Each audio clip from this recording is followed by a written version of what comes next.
Now for our story. The train bearing Lisa Fenner and Paul Cromwell sped through the smooth snowfields of the Middle West. In a few hours, they would be in Chicago.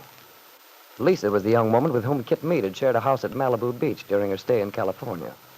The woman who, because of a mistaken sense of guilt for the accident which had caused Kit the loss of her own child, a sense of guilt which Kit had deliberately fostered, had finally brought herself to overcome her deep maternal feelings and to relinquish her own baby son to Kit. Kit had told Lisa that if she could take the child, she would return to Wakefield, restore her marriage to Bill Meade, completely withdraw from Paul Cromwell's life. And Lisa loved Paul Cromwell. Sitting in the club car, reviewing the events of the last month. Max? Yes, sir. Here's the paper, sir. Good. Let's have a look at it. Mr. Cromwell, Yes, Max? I took the liberty of glancing at the news as I came through the train. Oh, naturally. I saw an item, it wasn't the article section, which might be of interest to you. Oh, really, Max? Oh, not Susanna Blythe. Good Lord, don't tell me she's in Chicago. Oh, no, sir. I think in a way this may strike you as good news. The item to which I referred is here, sir. Let's see.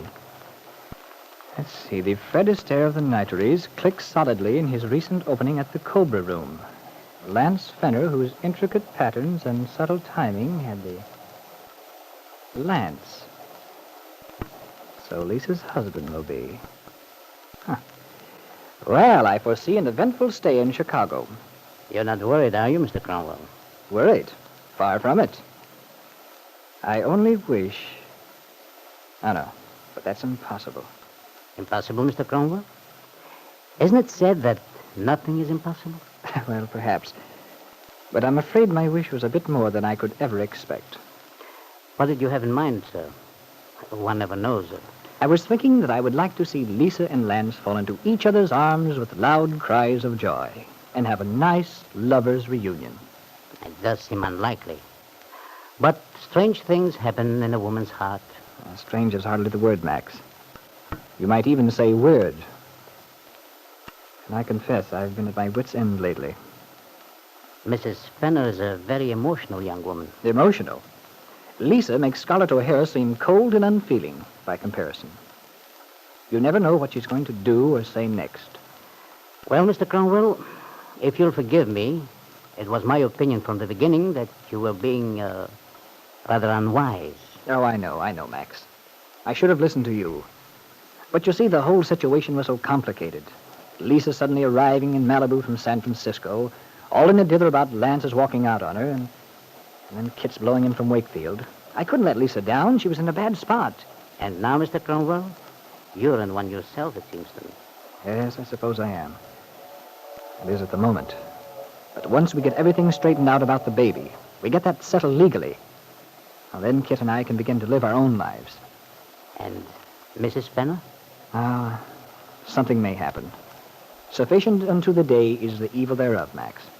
But I'm afraid, Mr. Cromwell, that the problem cannot be dismissed so lightly. Mrs. Fenner is, as you say, somewhat unpredictable. If it were Mrs. Meade now, the whole question would have a different aspect. Kit. Yes, Max, if it were a Kit we had to contend with now, things would be very different. In fact, there'd be no problem. Mrs. Meade is so sophisticated, so sure of herself. Yes.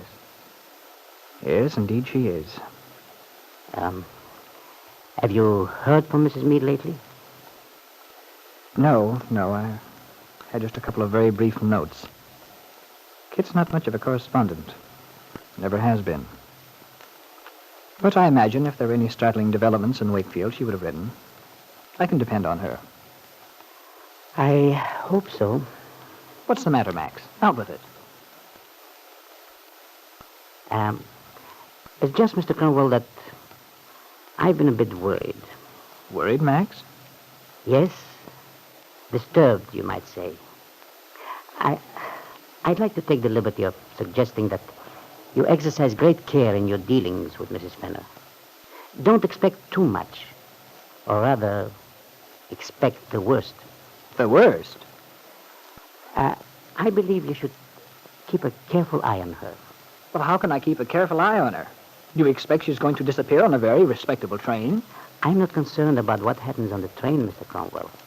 But after we get to Chicago, Yes, Max. Then what? Chicago is only a short distance from Wakefield. If Mrs. Fenner were to take it into her head to go down to Wakefield, it might be very awkward. That's why I feel you're on dangerous ground. Dangerous ground? Lisa. Who's on dangerous ground? Never mind, Lisa. I'm going to let you die of curiosity as a punishment for coming into a gentleman's drawing room without knocking. Oh, I'm sorry, Paul. You're perfectly right. Forgive me. I didn't think. I suppose it's a carryover from my theater days, when Lance and I used to travel from town to town with our act. Nobody pays much attention to things like that on sleeper jumps, as we call them. And, speaking of Lance, you haven't heard from him lately, I suppose? Why, no. What makes you ask that? Oh, just that I... What, Paul? Oh, nothing, Lisa, nothing. Are you all packed, Mrs. Fenner? Well, yes, I am, Max. Good. Then I think I'll go and see to the luggage. We're due to arrive in Chicago in about an hour. Will you excuse me, sir? All right, Max. Paul, Yes, Lisa? what were you and Max talking about when I came in? Talking about? Well, let me see. Politics, I believe. Why? I just had an idea you were talking about me. You both look so self-conscious. Oh, nonsense, Lisa. Honestly, you're so super sensitive. So engrossed in yourself. You imagine the silliest things. And even assuming that we had been talking about you, there'd be no harm in it. Max is fond of you, and he's a bit worried about you. And so am I. But why, Paul? Well, good heaven, Lisa. Look at yourself in the mirror this minute. You're obviously about to burst into tears. Floods of them. And it's practically a daily occurrence. Now, why wouldn't I be worried? I'm sorry, Paul. Lisa, it's doing no harm to me. It's doing you the harm. But I do wish you'd try to get a hold of yourself. It's very, very trying. I know, Paul. I tell myself I must pull myself together, not make scenes. I know how men hate a woman to be always in tears. I want so much to be a gay, cheerful companion for you. And it would be a pleasant change to see you smiling. I've tried so hard. But I keep thinking. Everything looks so hopeless. Well, why do you say that, Lisa? We're doing exactly what we planned to do. Your divorce. Getting the baby legally turned over to Kit. Now, when we can... The baby. Oh, Lisa. What on earth is the matter with you? It's the baby I keep thinking about. I never should have done it. I never should have let Kit take the baby. But, Lisa, we've been all through that. You knew what you were doing. Maybe I thought I did. But I was wrong. I shouldn't have given the baby up. No matter what the reasons were. Well, it's done now, Lisa. It's too late. You'll have to pull yourself together. Forget all about it. But I can't forget. I'll never be able to. The baby is mine. And I want him back, Paul. What? That's the way I feel, Paul. I can't help it. I want him back. Paul Cromwell stared at the sobbing girl's bent head in horror. For Lisa's last words had come with the shock of something he dreaded, and yet had hoped against hope could be forestalled.